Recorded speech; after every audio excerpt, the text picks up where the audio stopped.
Selamat malam, saya Juan Sabra Partidi. Hari ini saya akan ingin mempresentasikan PPT yang saya buat, yaitu PPT yang pertama tentang evolusi. Maaf jika saya tidak melalui jurnal, tapi ini saya membuatnya sendiri dan saya mengambil dari Google dan saya searching. Evolusi ubur-ubur. Nama Juan, NPM 2314151060, kelas kehutanan A. Pengenalan, ubur-ubur merupakan makhluk yang menarik dalam dunia laut. Mereka telah mengalami transformasi dan adaptasi yang menakjubkan. Ubur-ubur memiliki tubuh yang lembut dan payung yang memungkinkan mereka bergerak dengan lembut di dalam air. Dalam presentasi ini, saya saya akan menjajah bagaimana ubur mengalami evolusi dan beradaptasi dengan lingkungan laut. Anatomi ubur-ubur. Tubuh ubur-ubur terdiri dari payung, tentakel, dan kantung tubuh. Payung berfungsi sebagai alat bergerak dan tentakel digunakan untuk menangkap makanan. Kantung tubuh berisi medusa yang merupakan fase reproduksi ubur-ubur. Transformasi ubur-ubur. Siklus hidup ubur-ubur melibatkan metamorfosis yang menakjubkan. Mereka mengalami transformasi dari bentuk polip menjadi bentuk medusa. Pada polip, ubur-ubur melekat pada substrat yang bereproduksi sebagai aseksual. Setelah mencapai tahap tertentu, mereka berubah menjadi medusa yang bebas berenang bereproduksi secara seksual.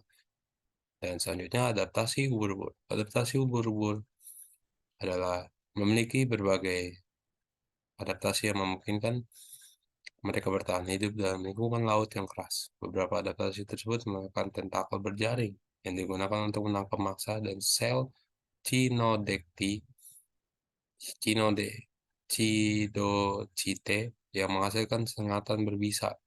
Selain itu, ubur-ubur juga dapat berubah warna untuk menyesuaikan diri dengan lingkungan sekitar. Selanjutnya, spesies ubur-ubur. Terdapat ribuan spesies ubur-ubur yang berbeda di seluruh dunia. Beberapa spesies yang terkenal termasuk ubur-ubur kotak, ubur-ubur kantung, dan ubur-ubur kubus. Setiap spesies memiliki ciri khas dan adaptasi yang unik. Penelitian lebih lanjut diperlukan untuk memahami keanekaragaman peran-peran ekologis masing-masing spesies ubur-ubur. Selanjutnya, pengaruh manusia. Aktivitas manusia seperti pencemaran, perubahan suhu, kerusakan habitat telah berdampak negatif pada populasi ubur-ubur. Peningkatan nutrien di perairan juga dapat menyebabkan blom ubur-ubur yang dapat mengganggu ekosistem laut. Penting bagi kita untuk memahami dampak itu terhadap ubur-ubur. Peran ekologis, ubur-ubur memainkan peran penting dalam ekosistem laut. Mereka adalah mangsa bagi beberapa hewan laut seperti penyu, ikan. Selain itu, mereka juga berperan sebagai feeder,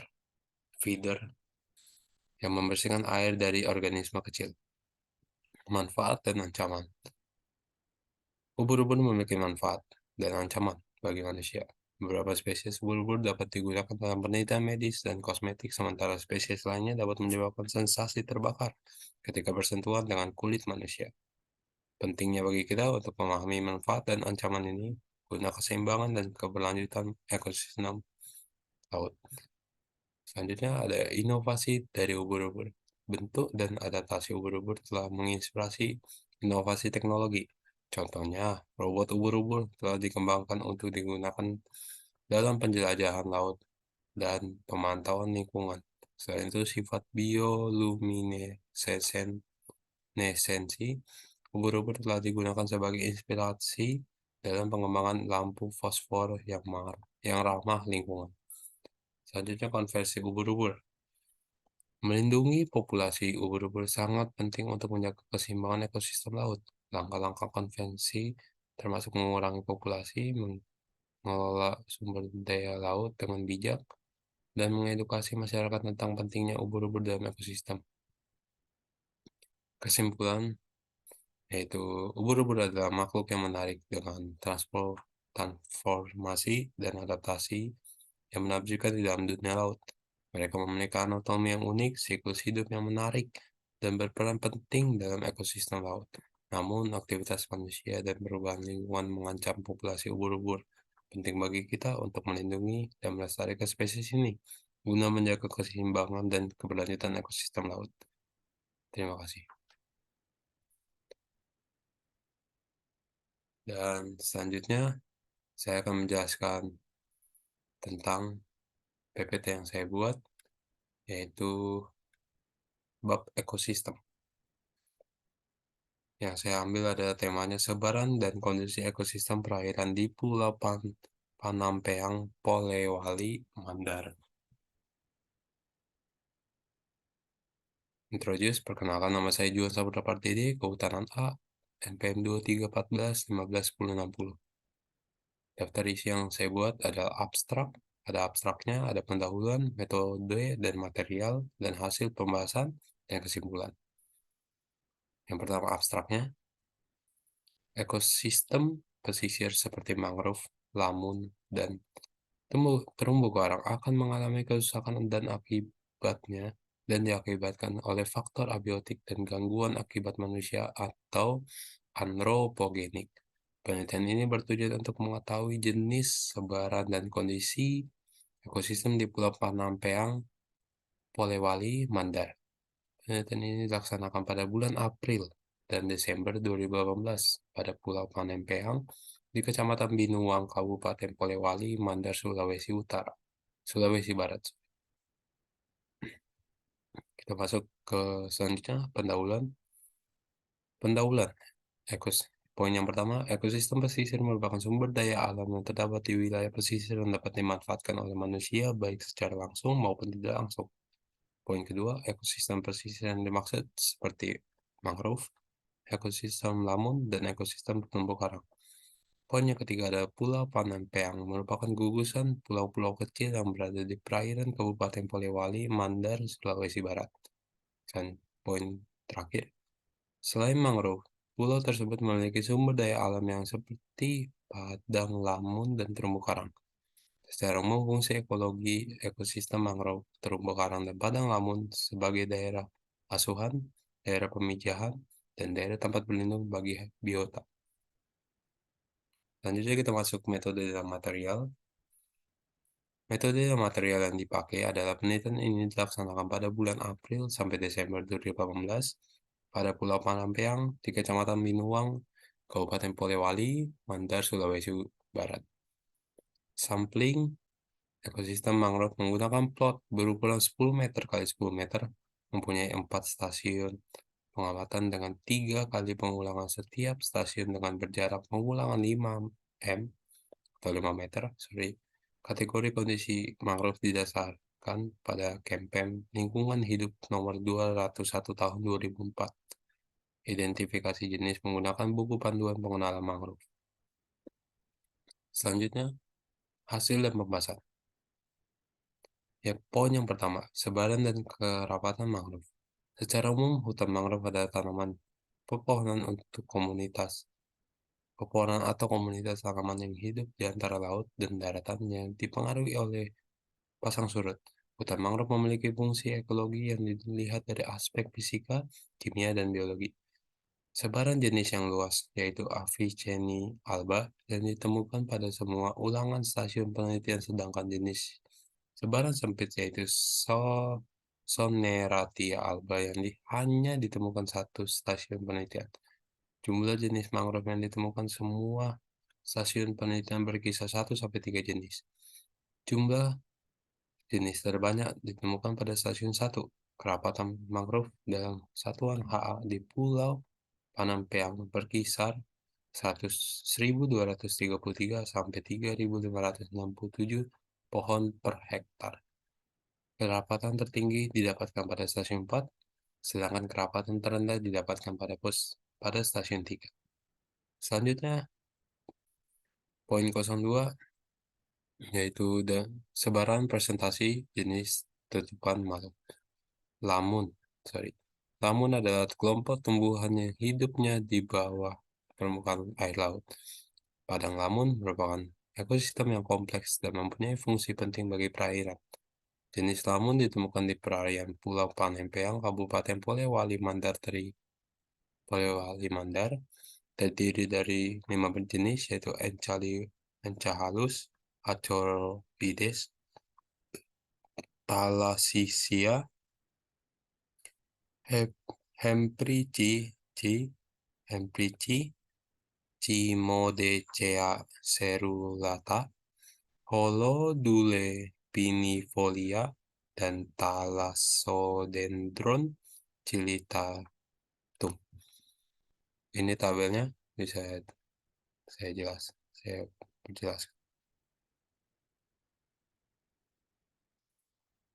Ini tabel yang sebenarnya dan presentasi tutupan jenis lamun.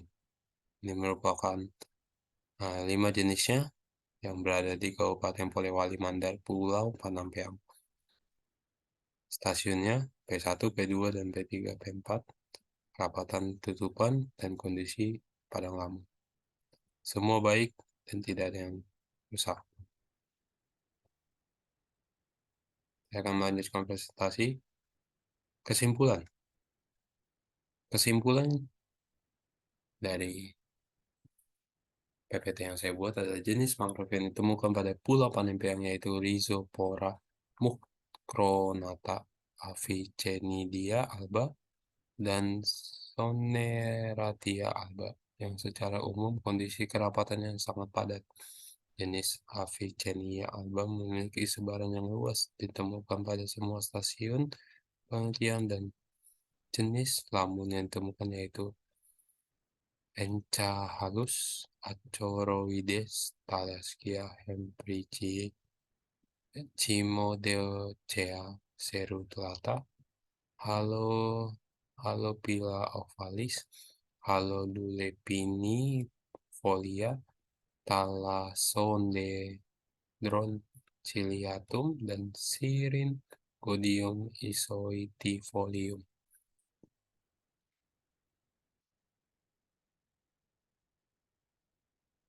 Terima kasih. Selanjutnya, saya akan melanjutkan PPT yang ketiga, yaitu tentang bab ekosistem.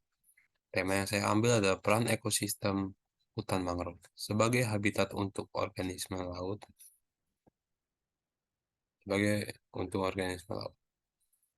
Dari diri saya, daftar yang saya buat adalah pendahuluan, pembahasan, kesimpulan, dan daftar pustaka.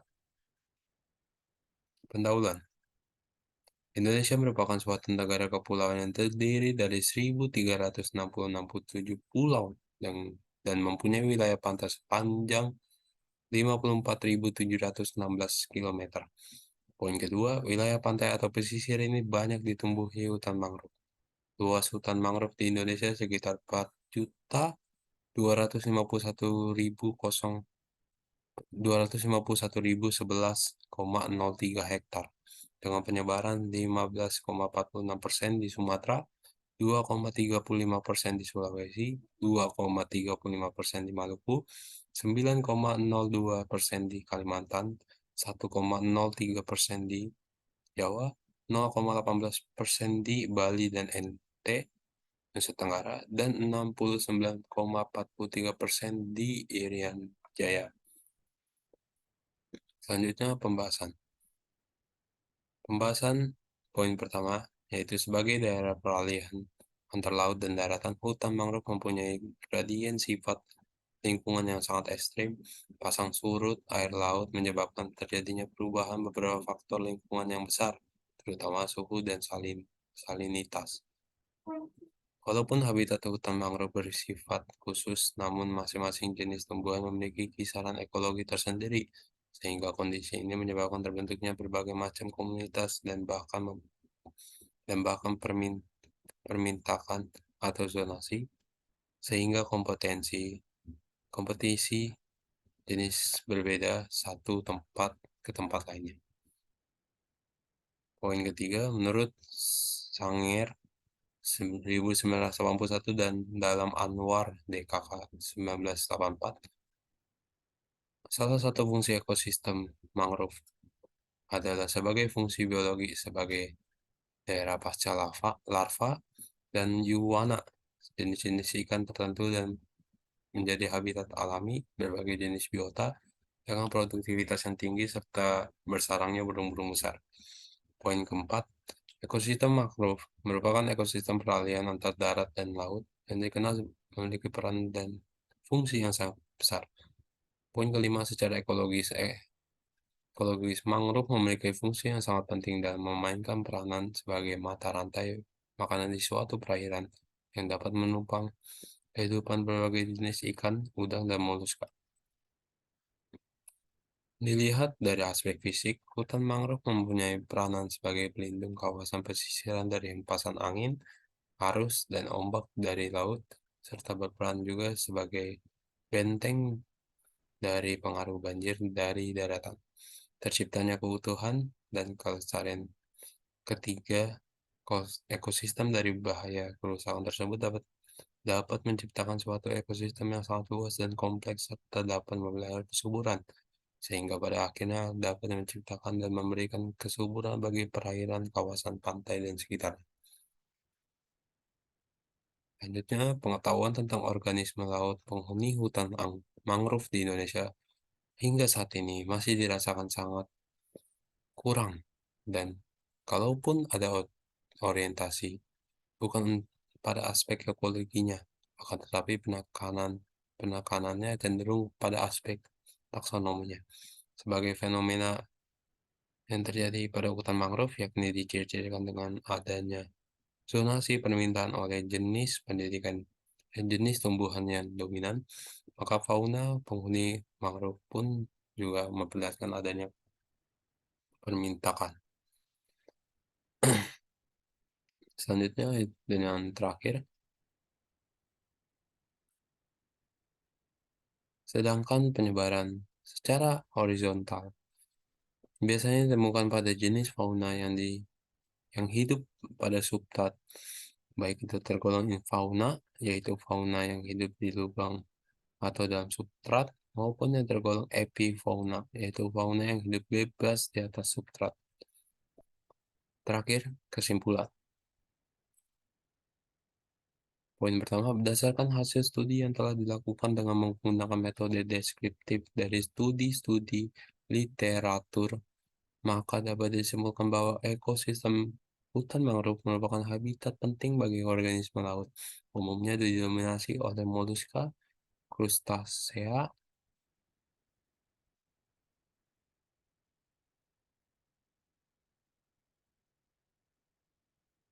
Terima kasih. Selanjutnya, dan yang terakhir, PPT terakhir, saya tentang bakteri. Tema yang saya ambil adalah bakteri asam laktat yang bermanfaat dalam kefir dan peranan meningkatkan kesehatan saluran pencernaan. Pendahuluan, sistem fermentasi. Sistem pencernaan merupakan sistem yang berperan dalam memecah molekul kompleks karbohidrat, lemak, atau protein menjadi monomernya sebelum diserap ke dalam darah dan diedarkan ke seluruh sel tubuh melalui pembuluh darah. Proses yang terjadi di sepanjang saluran pencernaan sangat kompleks dan melibatkan banyak enzim sebelum sari-sari makanan tersebut dan siap untuk diserap ke dalam usus halus. Pendahuluan bisa dilihat.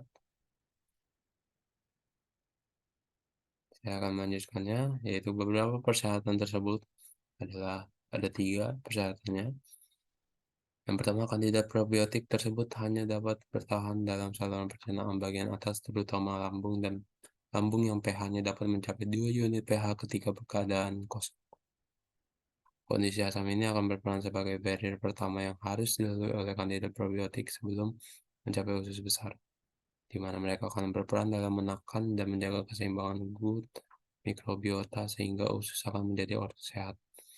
Yang kedua adalah kandidat probiotik harus dapat bertahan hidup kondisi di mana konsentrasi cairan empedu atau bile sangat tinggi. Cairan empedu merupakan senyawa bakterisida biologis yang berperan sebagai barrier yang harus dilalui mikroba yang terdapat dalam makanan, termasuk kandidat probiotik sebelum mencapai saluran pencernaan yang bagian bawah. Yang ketiga, kandidat probiotik tidak melakukan aktivitas metabolisme yang dapat mengubah asam kolat menjadi asam deoksikolat. Beberapa penelitian bahkan telah melaporkan bahwa keberadaan asam deoksikolat dalam konsentrasi tinggi di dalam usus besar dapat meningkatkan risikonya munculnya kanker kolon atau kanker usus besar pada seseorang. Selanjutnya, metode penelitian. Bakteri asam laktat telah berhasil diisolasi dari biji kefir, dan susu kefir sangat penting untuk diketahui, mengingat keberagaman spesies mikroba yang terkandung di dalamnya. Spesies dari genus Lactobacillus, Pediococcus, Lactococcus, Leuconostoc, Streptococcus, Bifidobacterium, Enterococcus, Oenococcus, dan Weissella berhasil ditemukan pada kefir maupun biji kefir, di mana bal dari genus Lactobacillus merupakan yang paling dominan ditemukan pada tabel 1. Berbagai senyawa yang dihasilkan oleh bal isolat kefir beserta mekanisme kerja senyawa aktif tersebut dapat menghambat pertumbuhan mengontrol bakteri merugikan pada tabel 2. Penentuan topik bahasan berdasarkan balut potensi kefir sebagai susu fermentasi yang mengandung beragam bakteri probiotik yang bermanfaat dalam meningkatkan kesehatan saluran pencernaan. Pencarian artikel berdasarkan Google Scholar dengan kata kunci kefir dan bakterium laktat, di mana 800 artikel terkait kefir, 1000 artikel terkait bal. Analisis artikel dilakukan dengan menyelesaikan topik pembahasan berdasarkan tujuan dari telaah pustaka yang dibahas. Pada telaah ini mengutip 1777 jurnal ilmiah dari 1800 artikel terkait kefir dan baldi dari database Google Scholar yang terdiri dari 27 jurnal nasional dan 150 jurnal internasional. Tulisan ini merupakan telaah pustaka atau literatur review. Telaah pustaka adalah metode yang dilakukan untuk mengumpulkan data atau sumber yang berhubungan pada sebuah topik tertentu yang didapatkan dari berbagai sumber buku, majalah, artikel, atau jurnal ilmiah. Hasilnya pembahasan. Ini merupakan tabel 1, dan ini adalah merupakan tabel 2. Maaf jika tabel 1 tidak terlalu kelihatan. Saya akan melanjutkannya. Pembahasan. Bakteri asam laktat yang ditemukan pada kefir dan biji kefir. Ini adalahnya. Ini karena mikroba dalam kefir dapat berasal dari susu yang digunakan fermentasi terdiri dari biji kefir atau biji kefir. Ya, mikroba yang terdapat dalam kefir didominasi oleh bakteri asam laktat. Selain itu terdapat beberapa spesies bakteri asam laktat yang kamir. Saat ini genus bal yang umum ditemukan kefir berasal dari genus Lactobacillus, Lactococcus, Streptococcus, dan Leuconostoc. Genus ini cenderung mendominasi populasi mikroba yang ada dalam kefir maupun pada biji kefir. Komposisi mikroba pada kefir dapat bervariasi dengan asal biji kefir dan substrat yang digunakan dalam proses fermentasi serta metode pemeliharaan kulturnya. Pada penelitian, kefir asal Tibet dengan substrat susu sapi yang diisolasi di Cina dinominasi oleh Lactobacillus kefiri, L. plantrum, Lactococcus lactis, dan Leuconostoc lactis. Selain itu, ada penelitian kefir asal Indonesia dengan substrat susu sapi dan biji kefir dari Bogor berhasil mengisolasi Lactobacillus kefiri, L. rhamnosus, L. fermentum, L. brevis, Lactobacillus paracasei, subsep Parancasei C, dan Lactococcus lactis subs lactis. Berdasarkan hasil Zhou-Keng-Gen 16SR-RRH pada biji kefir dan susu kefir, hasil fermentasi diketahui bahwa biji kefir biasanya didominasi oleh 1. Lactobacillus atau 2. Lactobacillus dan Acetobacter. Genus bakteri dominan.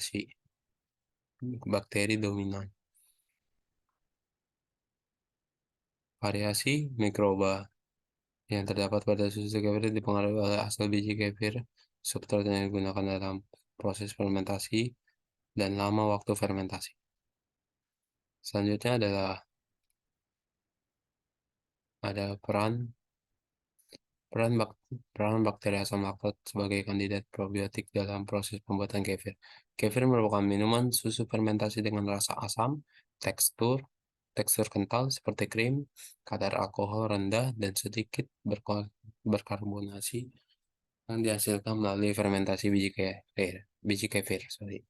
Proses fermentasi kefir melibatkan bakteri asam laktat, homolaktik, dan heterolaktik yang memperbaiki cita rasa pada kefir. Bakteri asam laktat homolaktik akan akhir fermentasi homolaktik. Fermentasi heterolaktik ditandai oleh terbentuknya produk tambahan seperti CO2, etanol, dan asam asetat. Spesies bal yang berperan dalam proses fermentasi kefir diantaranya Lactobacillus caeviranovecis, L. acidophilus, L. casei, L. brevis, Lactococcus lactis, Cetropochus durans, dan masih banyak lagi. Bakteri asam laktat kandidat probiotik selain menghasilkan asam laktat dan etanol juga menghasilkan metabolit sekunder sebagai senyawa antimikroba seperti diasetil, hidrogen peroksida, reuterin, dan bakteriosin. Senyawa antimikroba yang dihasilkan bal dapat memberikan efek menyehatkan bagi yang mengonsumsinya. Diasetil merupakan senyawa perisa kimia penting dalam produksi susu. Selanjutnya ada mekanisme bakteri asam laktat, isolat kefir, dan mengatur keseimbangan mikroba saluran pencernaan. Saluran pencernaan orang yang sehat tergantung 4 filum utama bakteria, yaitu Firmicutes, Bacteroidetes, Actinobacteria, dan Proteobacteria, dan merupakan 91,1% bakteri yang terdapat di dalamnya.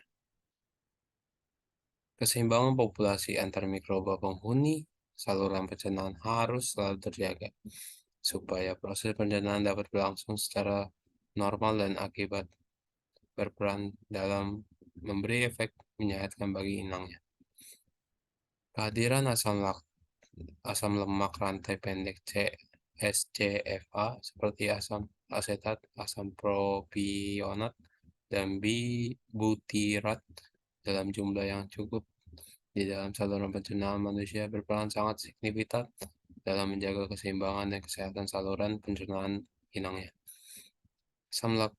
Asam lemak rantai pendek memainkan peran yang sangat penting dalam mengatur pH, meningkatkan penyerapan kalsium, zat besi, dan magnesium di dalam usus.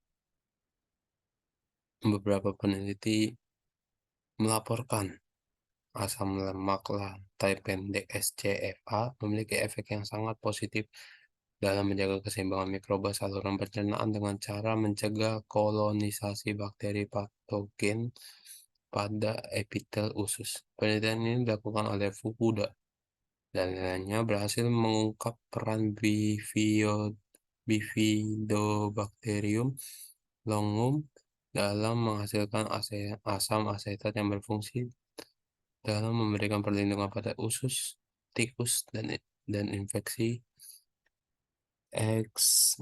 Escherichia coli 0157 H7 dalam hal ini dalam asetat berperan dalam menghambat translokasi SIGA toksin E coli 0157H7 dari lumen usus ke darah. Kesimpulan dan saran. Kesimpulan, 1. Kefir adalah sebagai minuman fermentasi susu potensial ditemukan sebanyak 63 spesies bal yang telah berhasil diisolasi dalam dekade terakhir ini. Bakteri asam laktat tersebut didominasi oleh genus Lactobacillus 34 spesies, genus lain seperti Pediococcus 7 spesies, Bifidobacterium 6 spesies, Leuconoctos 5 spesies, Lactococcus 5 spesies juga telah dilaporkan berhasil diisolasi dari kefir. Yang kedua, bakteri asam laktat. Bakteri asam laktat dalam pembuatan kefir berperan dalam memfermentasi laktosa yang terdapat dalam susu menjadi asam laktatnya saja bila bal tersebut termasuk ke dalam bal yang melakukan proses homolaktik fermentasi. Yang ketiga, mekanisme bal dalam mengatur keseimbangan mikroba dan saluran pencernaan dengan cara mengeluarkan senyawa-senyawa metabolit sekunder yang berfungsi dalam menekankan pertumbuhan patogen sehingga mencegah kolonisasi patogen dengan epitel usus. Selain asam laktat, ektanol, diatel H2O, H2O2, Reuterin, Bacterium, kehadiran asam lembak rantai pendek seperti asam asetat, asam propinat, dan butirat dalam jumlah cukup yang berperan sangat penting dalam menekan pertumbuhan patogen melalui pengaturan pH usus, meningkatkan penyerapan kalsium, zat besi, dan magnesium di dalam usus. Selain itu, asam-asam ini berperan dalam pemeliharaan struktur, normal integrasi, dan fungsi usus. Yang terakhir, efek fungsional menguntungkan dari bal yang diisolasi dari kefir diantaranya memberi perlindungan dari infeksi bakteri, patogen penyebab diare, enterokolitis, mengurangi efek sigaluksin yang dilepaskan oleh Escherichia coli 0157H7, memperbaiki profil lipid darah, efek imunomodulator, efek antioksidan, dan menstimulasi kekebalan. Tuh, daftar pustakanya. Terima kasih telah mendengarkan dan telah menonton. Terima kasih, selamat malam.